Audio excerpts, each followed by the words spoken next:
السلام علیکم۔ وعلیکم السلام۔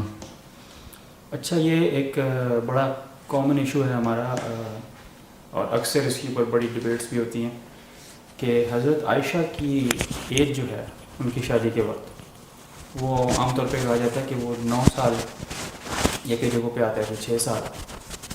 تو یہ ایک بڑا مشکل معاملہ ہے مسلمانوں کے لیے کہ اس کے اوپر بڑا اعتراض اٹھایا جا رہا ہے پوری دنیا کے اندر، تو اس کو آپ کیسے ایکسپلین کرتے ہیں؟ دیکھیں، حضرت عائشہ کی عمر پہ اعتراض کرنا جو ہے نا، 2 سطح کے اوپر اس کا آپ کا جو سوال ہے نا اس کی 2 شاخیں ہیں۔ ایک تو یہ کہ کیا یہ بات تحقیق سے واضح ہے کہ حضرت عائشہ کی عمر اتنی تھی؟ تو کافی جگہوں کے اوپر اس نے کمپلیٹ اینگلز سے ملتی ہے۔ ایک حدیث جو حضرت ابوبکر کے ساتھ جب پہلی دفعہ یہ بات کی اللہ کے نبی علیہ السلام نے کہ اللہ کی طرف سے یہ حکم آیا ہے، تو ان کا جو ریئیکشن تھا وہ بھی ریکارڈڈ ہے۔ سو یہ بات جو سوچنا کہ کیا یہ بات صحیح ہے کہ نہیں، تو اس میں تو کوئی شک کی گنجائش نہیں ہے۔ ایک بڑی عمومی رائے چل رہی ہے آج کل یوتھ میں کہ نہیں، یہ تو مورخین نے خود ہی لکھ دیا، اصل میں ایسا کچھ نہیں تھا۔ ان کے اندر پھر ایک مسئلہ ہے، ان کی سائیکالوجی میں ایشو آ چکا ہے۔ میں آپ کو ایکسپلین کرتا ہوں وہ کیسے، کیونکہ اس سے جو دوسرا پوائنٹ نکلتا ہے وہ یہ ہے کہ آپ کو یہ مسئلہ کیوں درپیش آ رہا ہے کہ حضرت عائشہ کی عمر کیا تھی۔ That actually is indicating a problem in your basic psychological construct of your belief. کیونکہ حضرت عائشہ کی عمر کے اوپر اعتراض کرنا اللہ کے نبی علیہ السلام کی نبوت پہ اعتراض کرنا ہے۔ میں اس کو ایکسپلین کرتا ہوں، کیونکہ یہ سارے واقعات اللہ تعالیٰ کے ہاں کوئی کوئنسیڈنس نہیں ہوتے۔ اللہ تعالیٰ ہر چیز بائی ڈیزائن کروا رہے ہوتے ہیں، اسپیشلی اپنے انبیاء کے اوپر۔ تو وہ قیامت تک کے آخری بندے نے جو پیدا ہونا ہے اس کے لیے اس کی رہنمائی ہو رہی ہوتی ہے ایک ایونٹس کے ساتھ، جو کہ کسی بھی نبی کے ساتھ ہو رہا ہو، اسپیشلی جو قرآن پاک میں آ جائے، جو پروفیٹ صلی اللہ علیہ وسلم کے ساتھ ان کی لائف میں ہوا۔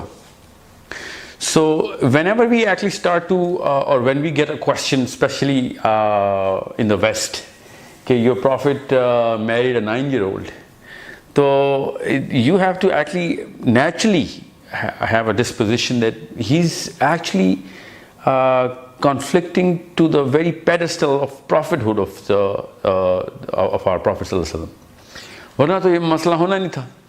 تو جب مسلمانوں کو خود بھی اس بارے میں الجھن شروع ہو جائے، تو اس کا مطلب ہے ان کی اللہ کے نبی صلی اللہ علیہ وسلم کی نبوت کے اوپر جو ایمان رکھنا ہے نا، اس کے وہ ڈگمگا گیا۔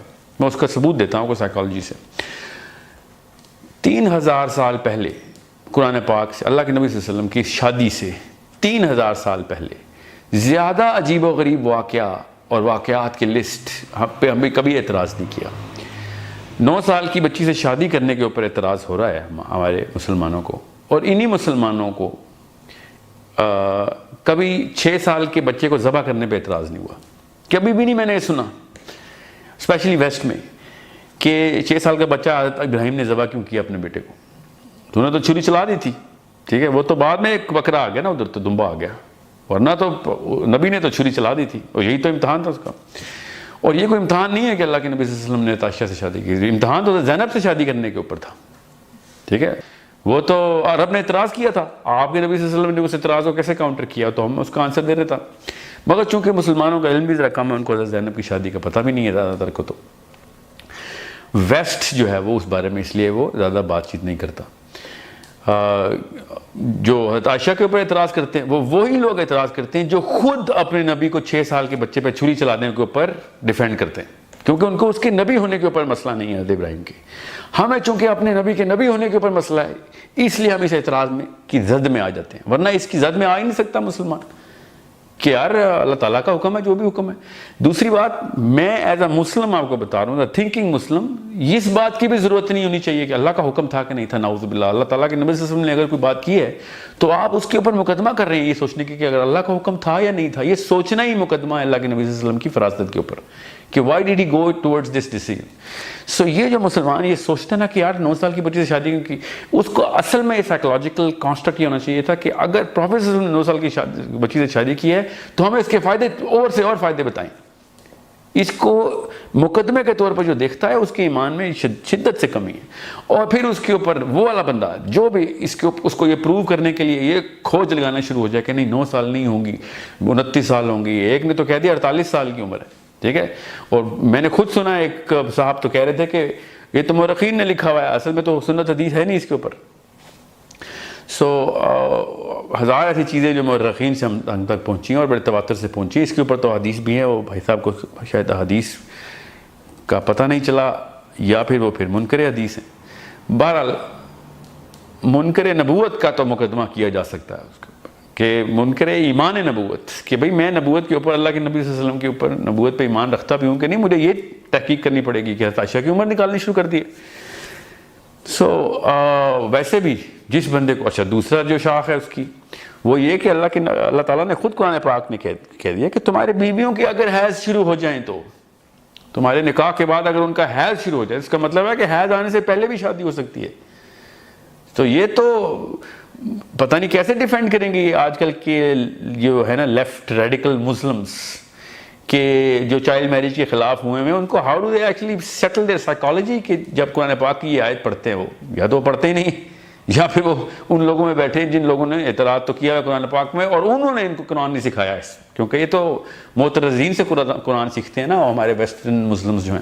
جب تک کسی چیز پہ اعتراض نہیں ہوتا ان کو اپنے دین کا ہی نہیں پتہ ہوتا.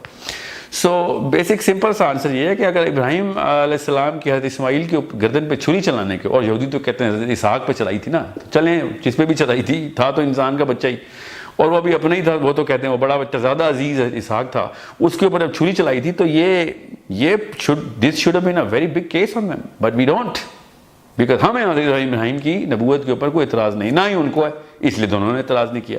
اب یہ اعتراض رہ گیا ایتھیسٹ کے حق, اور وہ ایتھیسٹ تو بھرپور اعتراض کرتے ہیں یہودیوں پہ کہ یار تم ایسے نبی, ایسی کتاب, نبی کو تو نبی تو کانسیپٹ ہی نہیں مانتے نا, وہ کہتے ہیں ایسی کتاب پہ ایمان لاتے ہو جس میں ایک باپ اپنے بچے کو ذبح کر دیتا.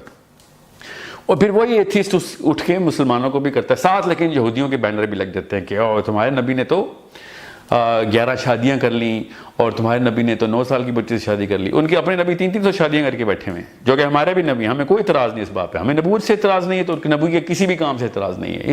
اسی کو کہتے ہیں آمنت باللہ و ملائکتہ و کتبہ و رسلی. رسلی کا مطلب ہی ہوتا ہے کہ بھئی آپ یہ اللہ کے احکام ہیں, دنیا میں چلتا پھرتا اللہ کا حکم چل رہا ہے ہمارے سامنے, نبی اس کو کہتے ہیں. اب نبی اللہ تعالیٰ جو بھی حکم دے اب ہمیں اس طرح, اور یہ ایک بہت ہی بڑا انڈیکیٹر ہوتا ہے.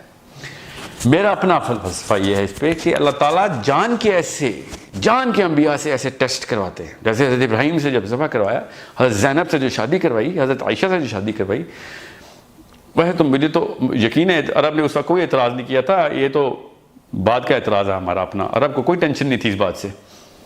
مگر اللہ تعالیٰ نے جان کے انبیاء سے ایسے کام کروائے ہیں جو قیامت سے پہلے پیدا ہونے والے آخری دن میں جو بچہ پیدا ہوگا, جو ایٹ لیسٹ جو بندہ ہوگا, جو سوچتا ہوگا, اس کے ایمان کی ٹیسٹ ہوتے ہیں کہ نبی اگر اس کے مطابق زندگی گزارے گا تو پھر وہ ایمان لائے گا, یا نبی کسی اور مطابق زندگی گزارے جو اس کے اپنے مزاج میں پوری نہیں اترتی تب وہ ایمان لائے. اگر اس کے مزاج کے خلاف نبی کام کر رہا ہے تو اس کو پھر اپنا مزاج بدلنا پڑے گا. یہ ہے اسلام کا جو ایمان کا ٹیسٹ ہے. ہم لیکن چاہتے ہیں کہ نبی صلی اللہ علیہ وسلم وہی کام کریں جو اس وقت ہمارا اس معاشرے میں, ہمارے معاشرے کے نارمز ہیں, اس کے مطابق نبی چل رہا ہو. یہ ہماری جو سائیکولوجیکل کانسٹرکٹ ہے, نبی کی بھی سائیکولوجیکل کانسٹرکٹ ہو, اللہ تعالیٰ اس کو پے در پے توڑتے ہیں. ایک نبی سے, ہر نبی سے ایسے کام کروائیں اللہ تعالیٰ نے جو اس وقت معترضین کے دل کے نفاق کو ظاہر کر کے باہر لے آتا ہے. اور یہی بات ہے کہ میں سائنس کی بنا پہ اسلام کے اوپر ایمان کے خلاف ہوں. جب کوئی ویسٹرن یا کوئی اور فلسفی اسلام کو پوری کرے تو ہم مان لیتے ہیں, اور قرآن پاک کے نسخے انگلینڈ کی کسی یونیورسٹی کو ملے عرب میں سے, جارڈن میں سے, انہوں نے کہا یہ دیکھو قرآن پاک ان کا درست ہے, اور مسلمانوں نے وائرل کرنا شروع کر دیا کہ دیکھا ہمارا قرآن درست ہے.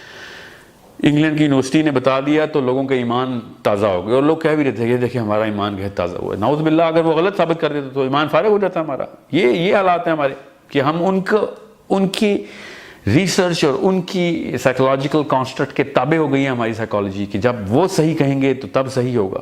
ہمارا ایمان اثر نو اس کی تجدید ہونے والی ہے اگر ہم اس طرح کی باتیں سوچ رہے ہیں. یہ سوال کرنا ہی آپ نے اس ایمان کے اوپر درار ڈالنا ہے کہ یار اللہ کے نبی صلی اللہ علیہ وسلم نے شادی کیوں کی, اللہ تعالیٰ کے نبی صلی اللہ علیہ وسلم 100 شادیاں کرتے, ہمیں کیوں اعتراض کرنا تھا؟ عجیب سی بات ہے. اس بارے میں تو مجھ سے سوال کیا گیا تھا کہ ہمیں 4 شادیوں کی دعوت اللہ کے نبی صلی اللہ علیہ وسلم نے 11 کیوں کی؟ سوچیں تو صحیح, یہ حالات ہو گئے ہیں کہ ان کو نبی کا لفظ ہی نہیں سمجھ آیا ابھی تک. وہ رسول تک تو بہت بات کی بات ہے, رسول تو فلسفہ لے کے آتا ہے نا, نبی فلسفہ تو نہیں لے کے آتا, پرانے فلسفے کو آگے پورا کرتا ہے. رسول کا تو بہت آگے کا مقام ہے جو ان لوگوں کو کیا سمجھ آنا ہے.